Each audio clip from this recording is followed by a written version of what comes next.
Вузы республики и участники программы «Приоритет-2030» получат гранты на общую сумму 200 миллионов рублей.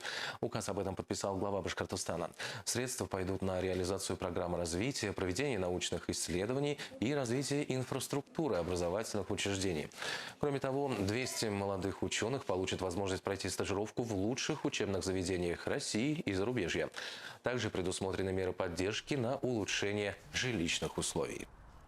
Наука сейчас на сегодняшний день – это очень затратное занятие, и для того, чтобы выходить на новый уровень исследования, а именно к этому мы стремимся, необходимы большие финансовые вложения именно в фундаментальную науку. Грант, который получила я и моя коллега, он как раз заключается в финансировании стажировки.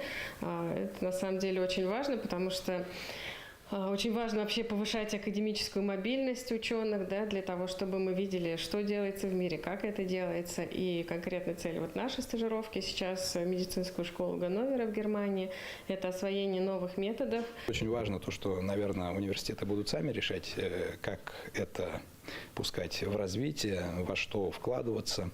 Но да, нам определены стажировки, чтобы они поездили, расширили свой кругозор, приобрели новые компетенции, научились чему-то новому, новым методикам.